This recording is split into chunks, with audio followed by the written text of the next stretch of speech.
Hi guys, welcome to Make 2. We're here with Amanda Schofield, lead producer of the Sims FreePlay, and Emma Sue, the SFP community manager. We've all travelled to the California headquarters of Electronic Arts, the distributors of the game. Although Amanda and Emma, you've had a much longer journey than us, coming all the way from Melbourne, Australia, which is the home of Sims FreePlay. Yes, it's a pretty long way. Yes, it's definitely been a full-on 24 hours. We appreciate you guys taking time out to talk to us and also to share some of your insights working at Sims FreePlay with our viewers. Yeah, looking forward to it. Thanks. Glad to be here. Amanda, you've been with the game for 6 years. That's right. It was since before it was even released. Yes. It's been like working on the game for that time. It's been a labour of love. I was working in the studio on some of the other titles, and it was my dream to come across and work with The Sims. If you asked little Amanda, she never would have believed that she would have had access to a license like this. It's just been so much fun. The whole journey going through live service and learning how to work with the community to build content. It's all new and exciting, and it's been a wild ride. I love every minute of it.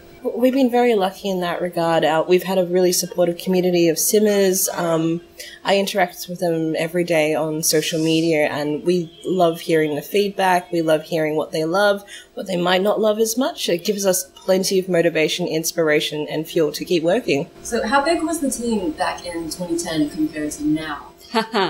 Back in 2010, I think it was about 15 people. Yeah. So it came from a time when mobile was a much smaller industry, and so that was kind of about the right size for what we thought the game would be.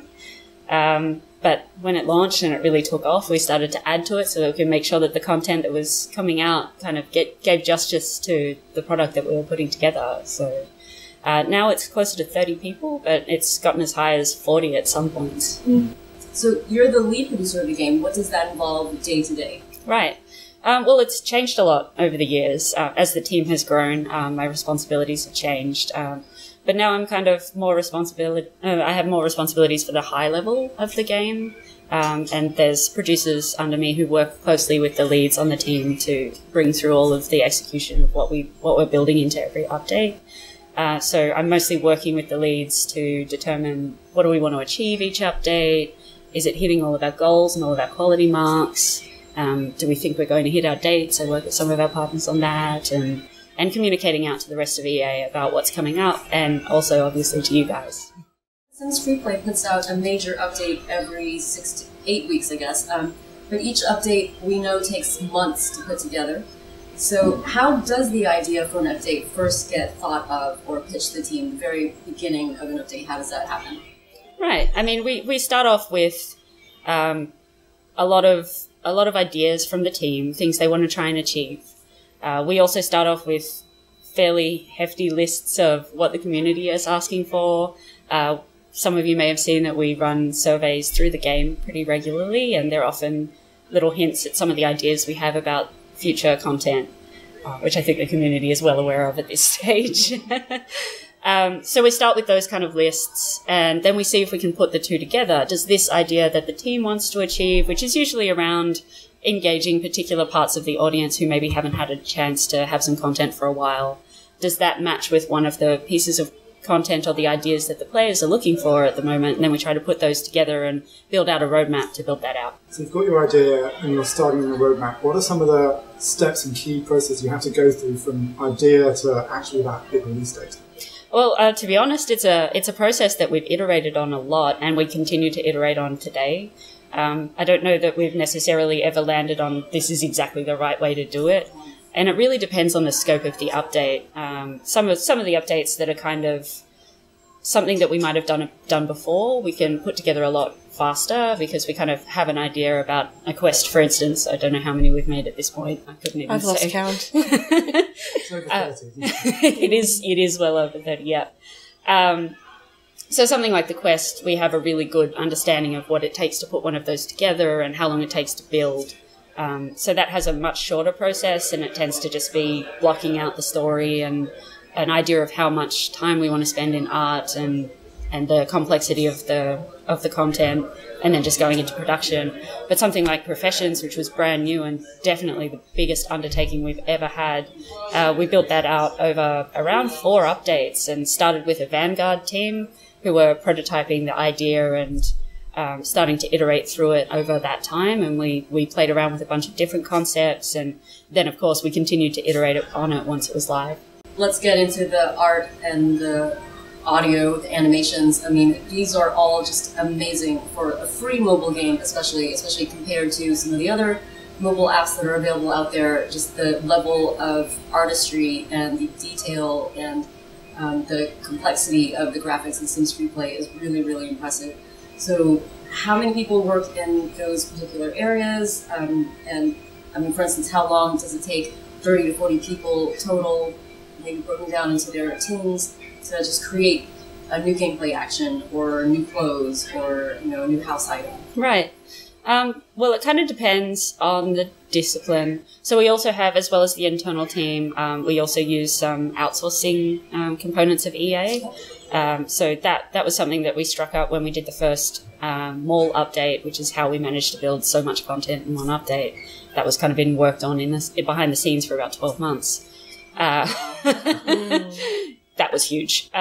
So I think for something like clothing, it's because it's a painted art style, it kind of depends on the artist. Some of them have been with us from the start. It also depends on the complexity of the clothing, whether it's something we've done before. Are we reusing a mesh? Mm-hmm. So if it's already a hoodie and we already have a mesh that has that kind of hood, then we might just be effectively doing a paint over of that, a texture. Paint over is a term for just a texture switch. So the texture is kind of wrapped around the model. So it's like, I guess, like paper wrapping or something like that. So they can make a new version of that pretty quickly. But no, they use stylus pens on tablets, on Wacom tablets, to do most of their work. So it's a lot like drawing in real life. It does sound like very hand-done. Yeah. It's really interesting when I cross over to the Sims FreePlay area. I'm often walk past the artists and I see what they're looking on. I get tiny little glimpses. And despite working on the game, I still get really excited. So I think that's probably a couple of days for most of that kind of content. A new mesh is a bit longer. I think we usually allocate about 2 weeks internally, but most of that stuff is now done externally. So they do a pack of about 10 to 12, I guess, depending on the complexity, every update. Household items are pretty quick too, just because, I mean, a chair is a chair. We've made, I don't know how many hundreds now, and we've got a pretty good understanding of how quickly we can build one of those. Some of the community lots, though, those are massive endeavours that take a lot of coordination, people working together in sort of teams.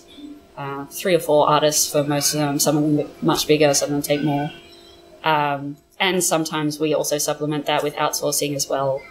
So the hospital, for instance, we used the outsourcing pipeline to kind of fill out the content so that we could concentrate on the really new items in-house. Animation is kind of very scalable. So if we're just doing some new idols or something like that, then the team seems to be able to pump out 4 or 5 of those in a couple of weeks without too much trouble. But sim-to-sim interactions or a brand new pet or something like that, that would be an endeavour that we're kind of taking to the full update. Yeah, it would change. A new pet, for instance, changes anything that it interacts with every age stage. I guess even every age stage would change any other sim that they would interact with. So it's more of an entire game change. I can see how that would take a longer time. Yeah, actually, that's a really interesting point.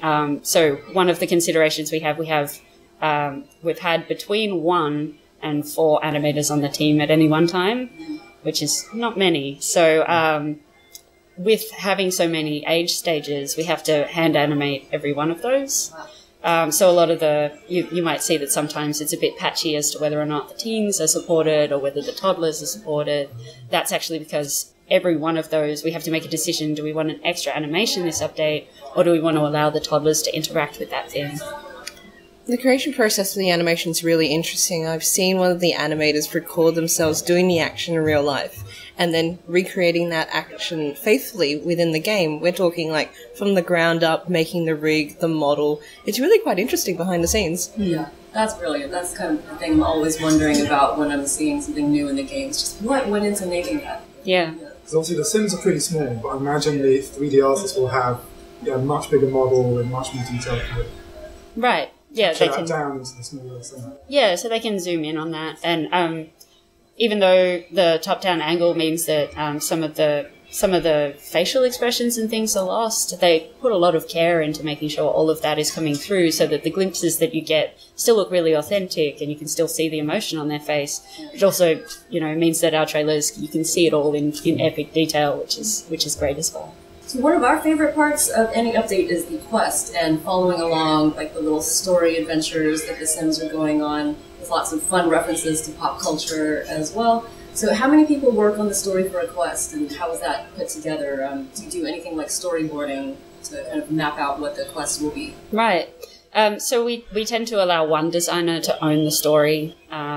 They work closely with the lead designer to kind of make sure that it's hitting the right notes, but it just kind of, it flows better if it comes from one person, because they can control sort of how the goals are fitting into it, as well as the overarching beats that they're trying to get out of it.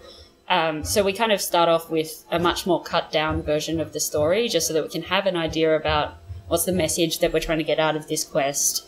Does it align with the content that we're putting into the quest? And does the whole team feel like we can put that together in the time that we have? One of our favourite updates was DIY homes, because it added so much cool building things to the game. You had patios, balconies, basements, smaller rooms, and the ability to put things like windows and doors right next to each other, which we just love.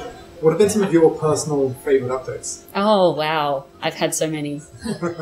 I loved that one too, because that was a bit of a labour of love. We said, what can we do to build mode to just pull out all the stops, So that was a big deal. I personally was a bit obsessed with the horse update. That was something that I knew when we first launched, I felt like we would never be able to do, just because of the scale of it. And the opportunity kind of came up. It was a big beat for us at the start of the year. And the team just kind of rallied around it, and they're like, yes, we're going to figure out how to do this. We had to redo so many parts of the game to make horses work. The kind of sim paired with an animal interactions, moving around at the same time. The horse is much bigger than any of the other animals in the game, so we had to change the way that creatures could walk around in the world, which is a pretty fundamental part of the game to be shifting. So I think it's been, for me, it's all the times when we've just taken something that's kind of been there from the start and just torn it down and started again and built it up again. What about for you? Oh, that's really hard. The Jack Frost Christmas quest, I think, holds a very special place in my heart. I remember seeing the Ice Castle for the first time and I was absolutely astounded. It was beautiful. Yeah. The intricacies, the animations, I just love the entire theme of it. I look forward to our holiday updates quite a lot every year. But the hospital update, which has just recently come out a couple of months ago, that's been really amazing to see. Especially with like a double-story hospital and being able to have those visual upgrades. You can see the pharmacies sort of evolve, the different workstations. Hospitals in the medical field is quite close to my heart as well, so maybe I'm perhaps a little biased, but I loved it. The detail in the animations as well. I always look forward to seeing what little cheeky bits and pieces make it into the game, like how we had the Gangnam Style dance in the movie Star Lot. Yeah, I think the hospital update was my personal favorite of the careers, and I think like the psychiatrist's office animations were just, they were fantastic. I mean, laugh out loud. So you mentioned community surveys for players, and how else do you look at player reactions and feedback after an update launches? So I'm often every single day looking at the Facebook page, our Twitter, the Sims forum. We have a sub-forum dedicated to the Sims FreePlay. That sort of thing really interests me. I look at social media every single day, and I actually keep a list right next to me. So I start taking handwritten notes, how the community is feeling about a particular feature, what's going on, what are they requesting a lot of. I have seen a lot of requests for Romance Island. I have definitely passed it on. Loud and clear. Basically, I rely on the community, and they've shown us amazing support, but they're our front line. We make the game. We love making the game for you guys. And the more feedback we get, the better. And so I spend a good part of my day sifting through that feedback. And there's some amazing ideas that come through. There's some really great suggestions on how certain systems, certain features in the game should be tweaked. It's really enlightening, and I really, really appreciate the community taking the time out to leave us a message, leave us a tweet. I'm more than happy to help out people where I can. I love working with this community, I really do. You're very passionate. Definitely. Just to add to that, the entire team, when an update comes out, is combing for comments. It's so important to us to know that our content is landing well, to make sure that we're responding as fast as we can to things that crop up in the wild, as much as we try to avoid them, of course. But I don't think there's ever been an update that hasn't come out where either the designers or the engineers have come running over and said, "Hey, look, they loved that thing that we did." It's just a great experience for us. Sometimes I go through and I see really nice comments if someone's picked out like a really cool animation. It's like, "Oh, I'm so glad you did this," or just really positive messages. I'll actually screenshot them and collate them together and send them to the team. And we know too that has an influence on what you do in the game. There's been probably countless times where, because of player feedback, you've introduced something or changed something for future updates. Yes, absolutely. So long hair is a great example of that. When we first launched and we started to see the feedback and we started to see long hair come through, we said, "Oh, it's such a shame. We can't actually make long hair. That's not a thing we can do." At the time, we had one animator, and I think it was close to 32 hours or so of animation footage. So to add long hair, we needed to go back through all of that animation and add what would long hair do in that circumstance. So it just seemed impossible to us. We just thought we'd have to stop making animations and just do that for 3 to 6 months or something to try and catch up. But the engineers got together with the art team, and they had this kind of whiteboard session and spitballed for a while, and ended up coming up with a really complicated solution where the hair was just trying to stay really close to the back, and it was kind of self-animating a bit, I guess. So it wasn't exactly what we would have done if we had have animated the whole thing from the start, but it still gave us the opportunity to put all of the long hair in, and now it feels like we never quite can make enough of it. Every single day. They've had us mulling for every time we had a hair request. Yes. But we're still working on it. It's like there's plenty more to come. So Sims FreePlay is approaching its 5th birthday. That's right. Mm-hmm. Do you have any vision or ideas for the next 5 years? For the future of Sims FreePlay? Yeah. I think it's really important that we don't look too far ahead. And the reason that I do that is actually because we like to try and stay flexible around your needs and how the community changes over time. So the things that the community is asking for this year was very different to what they were asking for 3 years ago. So we don't really plan too far out, except for some of the bigger beats like professions. Just because so much of it just comes from what do you want now? And now that we gave you that, how does that change what you want next? It's quite interesting to see the requests of the community evolve over time. So even through a matter of weeks, you can notice sort of trends. People might be asking for more male hair, for example. The last couple of months, I've noticed an uptick in Romance Island requests. So it kind of goes through stages, but it's all being heard. I drop what the community says into an idea bank, which the team then goes and reviews. Okay, so final question. I think hopefully special one for our younger viewers especially. One of our adult viewers once told us that his daughter got to visit EA headquarters here as part of a program which encouraged young girls to learn to code as a way to get more women producing and developing video games. Do you have any words of advice for our viewers, both male and female, who might be interested in getting into the video game and mobile game industry? You want to go first, Lisa? Okay. From my perspective, no matter whether you want to be an artist or an engineer or a designer, there is no age where you are too young to start trying that out. So whether it be drawing on pieces of paper or in one of the software programs you can use. For engineers, there's such a healthy modding community around things like Minecraft now, and lots of tutorials on how you can get into that. Designers, just design. Just think about ideas. Think about the games that you're playing and how you would want to build it differently, or why you think they made the decisions that they did. It's kind of it's a labor of love, and it's a passion. And the sooner you get into it, the sooner you can start to experience it, and you'll be so much more prepared for the day when you can make it into the games industry yourself. Mm-hmm. I totally agree with what Amanda says, but also it's never too late to also join the games industry. It's a growing, really fantastic, friendly, supportive environment.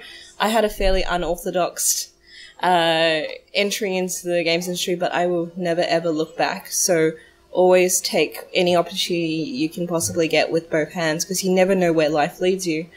And I would encourage, if you are keen to become an artist or working on the Sims game or being a programmer, making your own games, definitely do it. There's no harm in trying. And I definitely encourage anyone who has a passion, has an interest in joining games or in anything in life, just go for it. Just do it.